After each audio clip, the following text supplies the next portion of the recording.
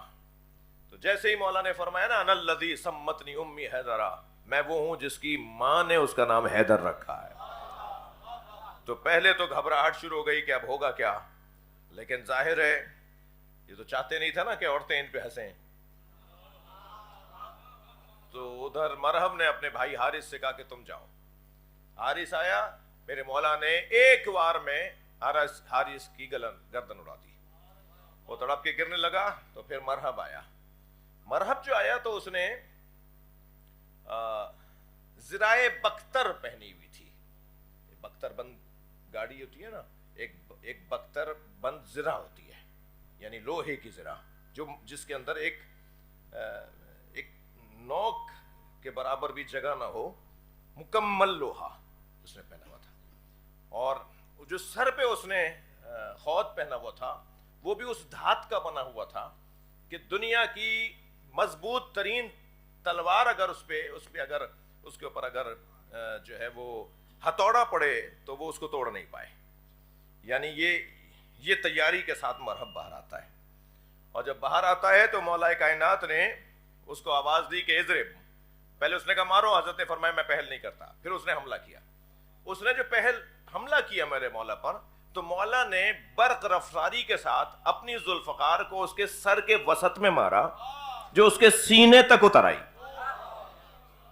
یعنی وہ خود بھی حضرت کی تلوار نے کاٹا. صلوات پڑھیں ذرا محمد و آلہ.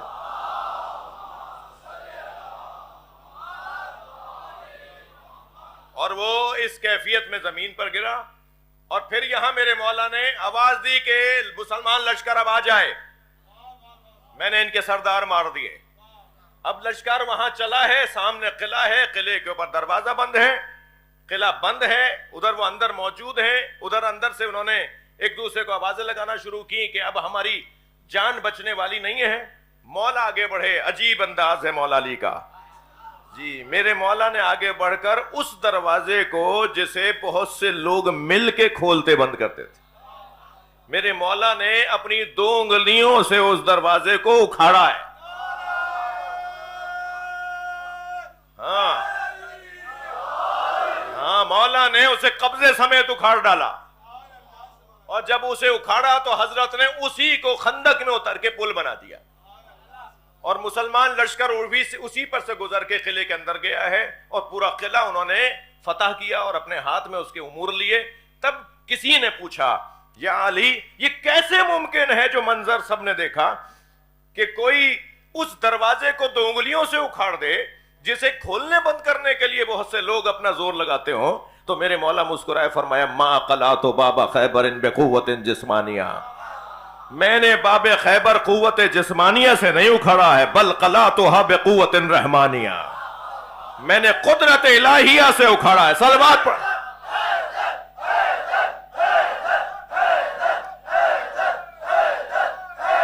بلند تر صلوات پڑھیں محمد و آل محمد.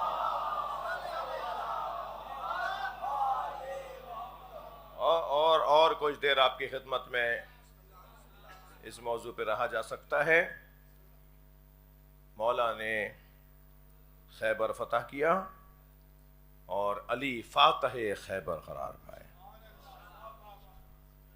اور آج بھی یا علی والے ہی خیبر فتح کریں گے یا نعرہ حیدری سے ہی خیبر فتح ہوگا.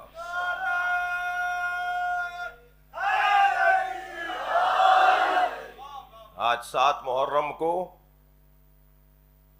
حضرت قاسم کو وسیلہ بناتے ہوئے اللہ سے دعا ہے کہ یا اللہ ہم سب کو جیسے ہم کربلا اور کاظمین اور مشہد جاتے ہیں، ایسے ہمیں بیت المقدس میں نماز پڑھنے کا موقع عطا فرما۔ سارا عالم اسلام انشاءاللہ فلسطین کی سرزمین پہ جائے گا اور ہم وہاں بیت المقدس میں نماز پڑھیں گے۔ اور اب یہودی جیسے ہمیشہ سے مسلمانوں کے خلاف سازشیں کرتے رہے، اب ایسے ان کی سازشیں کامیاب ہونے والی نہیں ہیں۔ میرا تو دل کہتا ہے، میرے اندر کی آواز ہے، انشاءاللہ بہت جلد یہ ملک تو ختم ہونے والا ہے، اور جو اس کے پیچھے بھی بڑا شیطان کھڑا ہے اس کی بھی، یہ جو 52-54 کتنی ریاستیں، ہاں 51، یہ جو 50-51 جو ریاستیں ہیں، یہ سب چھوٹی چھوٹی ریاستوں میں بدل جائیں گی، یہ ٹوٹ جائے گا سب، یہ ریاستیں متحدہ امریکہ نہیں رہے گا۔ بولیے انشاءاللہ، یہ انشاءاللہ متحدہ امریکہ نہیں رہے گا، یہ سب ٹکڑوں میں تبدیل ہو جائے گا، اور چھوٹی چھوٹی ریاستیں ہوں گی، خود مختار ہوں گی، اور سبق سیکھیں گی پاگل حکمرانوں سے۔ یہ جو پاگل آیا ہوا ہے نا آج کل، ظالم کے پیچھے کھڑا ہونے والا، اور روزانہ رنگ بدلنے والا، اور روزانہ ٹائیاں بدل بدل کے، حلیے بدل بدل کے، جی اپنے بیانات بدل بدل کے، اور مجھے تو سمجھ میں نہیں آ رہا کہ میں غیر ذمہ دار خطیب نہیں ہوں بھائی، جذباتی بات کرنا مجھے آتی نہیں ہے، جذباتی میں ہوتا بھی نہیں ہوں۔ مجھے تو سمجھ میں نہیں آتا کہ یہ جو دنیا میں پڑھا لکھا ملک شمار ہوتا ہے امریکہ، اس کے پڑھے لکھے لوگوں کو کیا ہو گیا ہے؟ کیسے لوگوں کا انتخاب کرتے ہیں؟ کیسے لوگوں کو منتخب کرتے ہیں؟ جو تمہیں ذلیل کروا رہا ہے، جو تمہیں خوار کروا رہا ہے۔ اور اب آپ دیکھیے کہ وہاں مسلسل احتجاج کی کیفیت ہے، مسلسل ان کے جو اپوزیشن کی جماعتیں ہیں ان کی طرف سے احتجاج ہیں، ناراضگیاں ہیں۔ تو یہ مجھے تو خوشبو آ رہی ہے امام کے ظہور کی۔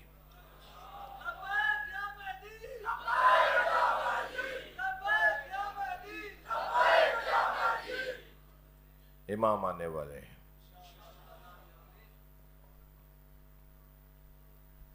آج کی اس مجلس میں بھی امام کو بلائیے۔ ابھی کچھ دیر کے بعد میرے یہ جوان حضرت قاسم کی کچھ نشانیاں لے کر آئیں گے۔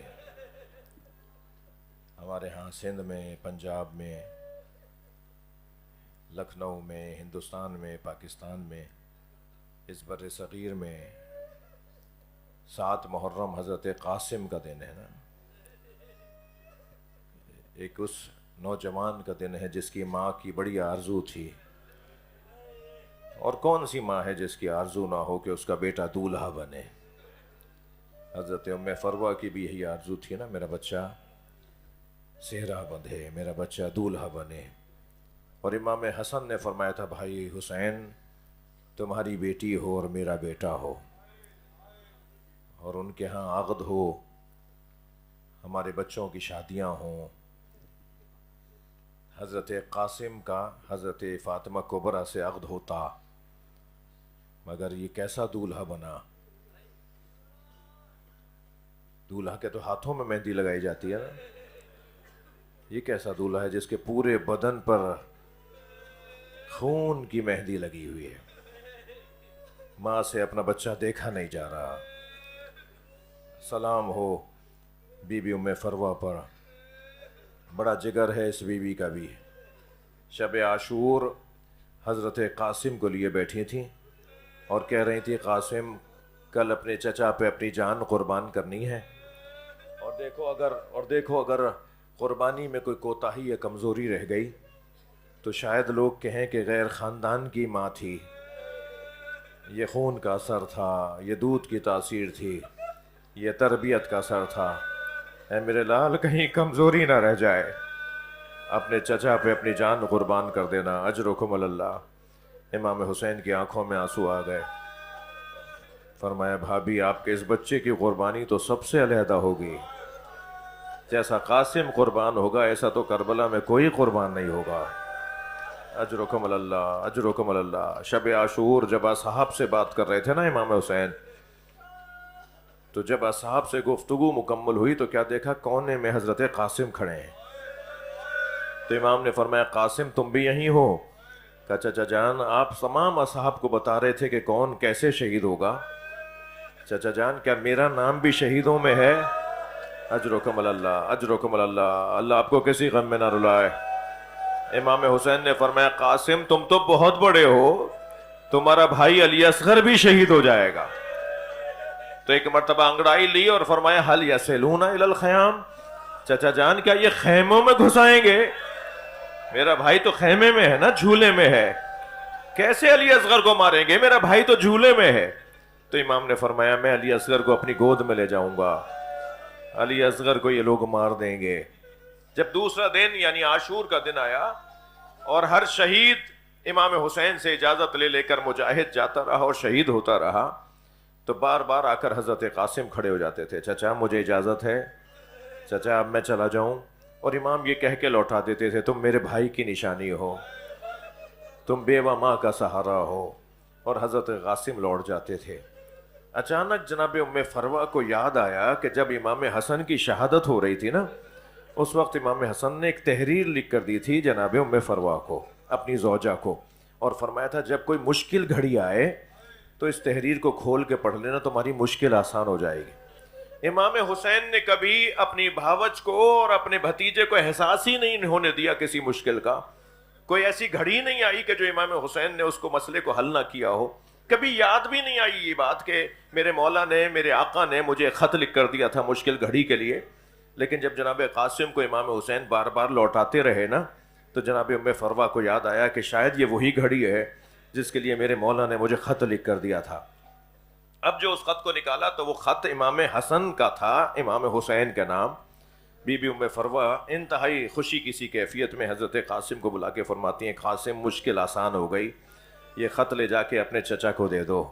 امام حسین نے بھائی کا خط دیکھا، آنکھوں سے لگایا، بوسہ دیا، اسے کھولا تو اس میں لکھا ہوا تھا بھائی حسین میں کربلا میں نہیں رہوں گا، میری جانب سے میرے قاسم کو قبول کر لینا۔ امام حسین نے اپنے بچے کو گلے لگایا، بھتیجے کو گلے لگایا، اتنا روئے امام حسین۔ مقتل کا یہ مستند جملہ ہے کہ اتنا روئے امام حسین حضرت قاسم کو لپٹا کر کہ امام حسین اور جناب قاسم رو رو کر بے ہوش ہو گئے۔ اور جب رو رو کر بے ہوش ہو گئے تو میں اب رونے والوں سے پوچھوں کہ جب کوئی بے ہوش ہو جاتا ہے تو اسے ہوش میں لانے کا انتظام کیا ہوتا ہے؟ اسے پانی کے چھینٹے دیے جاتے ہیں نا۔ یہاں تو پینے کو پانی نہیں ہے، یہاں تو پینے کو پانی نہیں ہے، کیسے چہرے پہ چھینٹے دیا جائے؟ تو مقتل کا جملہ ہے، ذیشان حیدر جوادی کا جملہ ہے، وہ کہتے ہیں کہ جناب زینب سرہانے بیٹھ گئی تھی، بی بی کی آنکھوں سے آنسو ٹپک رہے تھے، اور کبھی قاسم کی آنکھیں کھلتی تھی تو کبھی حسین آنکھیں کھول کے دیکھتے، اور فرمایا بھائی حسین یہ کیا عالم ہے؟ فرمایا بہن زینب مجھے بھائی حسن یاد آ گئے۔ حضرت قاسم کو خود امام حسین نے اپنے ہاتھوں، اجرکم اللہ، جن کے مذہب میں رونا جائز ہے تکلف نہ کریں، 7 محرم کی مجلس ہے نا، رونے آئے نا، پرسہ دینے آئے۔ امام حسین نے اپنے بھتیجے کو اپنے ہاتھوں سے تیار کیا، سر پہ امامہ باندھا، آدھے امامے کے تحت الحنق سے پیچ نکال کر مولا حضرت امام حسین نے حضرت قاسم کے چہرے پہ نقاب لگائی، اور پھر اپنے ہاتھوں سے گھوڑے پر بٹھایا۔ جب گھوڑے پہ بٹھا دیا تو پیر رکابوں تک نہیں آ رہے تھے، تو رکابوں کو کاٹ کر پیروں تک رکابوں کو پہنچایا گیا، یعنی ڈوریوں کو کاٹ کر رکابوں کو پیروں تک پہنچایا گیا، اور پھر گھوڑے پہ بٹھا کر روانہ کیا، اور پھر یہ کہہ کے روانہ کیا بیٹا تم حیدر کرار کے پوتے ہو، دشمن کا مقابلہ کرنا ہے۔ حضرت قاسم 11 یا 13 سال کے ہیں کربلا میں۔ حضرت قاسم نے 3 بڑے شامی پہلوانوں کو فنار کیا، ارزق شامی اور اس کے 3 بڑے بیٹوں کو مارا، اور پھر جب بیٹے مر گئے تو یہ چیختا ہوا باہر نکلا اور کہنے لگا اس نے میری نسل منقطع کر دی۔ اور پھر جب حضرت قاسم پر اس نے حملہ کیا تو حضرت قاسم نے ارزق شامی کو بھی فنار کیا۔ پھر آواز لگائی گئی کہ یہ بچہ تنہا تن بتن جنگ میں جیت نہیں پائیں گے، اس بچے سے ہم سب مل کر حملہ کرو۔ چاروں طرف سے جب فوجیں آگے بڑھنے لگیں تو ایک ظالم نے آواز دے کر کہا قاسم تمہارے جوتے کا تسمہ کھل گیا ہے۔ حضرت قاسم نے جھک کے جو دیکھا تو سر پہ گرز آ کے لگا، اور حضرت قاسم گھوڑے سے زمین کی طرف آئے تو آواز دے کر کہا چچا میری مدد کیجیے گا. امام حسین ذوالجناح پر بیٹھے اور گھوڑے کو دوڑاتے ہوئے مقتل کی طرف میدان کی طرف روانہ ہوئے اور تلوار اپنے نیام سے نکال کر فضا میں بلند کرتے ہوئے جا رہے تھے اور یہ کہتے ہوئے جا رہے تھے تم نے میرے بھتیجے کو یتیم سمجھا ہے, تم نے میرے بھتیجے کو اکیلا سمجھا ہے. یہ کہہ کر امام حسین جب آگے بڑھے دشمن یہ سمجھا کہ حسین نے حملہ کیا ہے. تو سنیں گے مشرق کے گھوڑے مغرب اور مغرب کے گھوڑے مشرق, اور ایک آواز آنے لگی چچا مجھے بچائیے. جب گرد چھٹی اور امام حسین بیٹھے تو کیا دیکھا, قاسم کا بدن پامال ہو گیا, گریا ہو گیا. زدارو مگر ایک جملہ سن لیجئے, کربلا کے شہیدوں میں دو بدن پامال ہوئے ہیں, ایک امام حسین کا بدن, ایک حضرت قاسم کا بدن.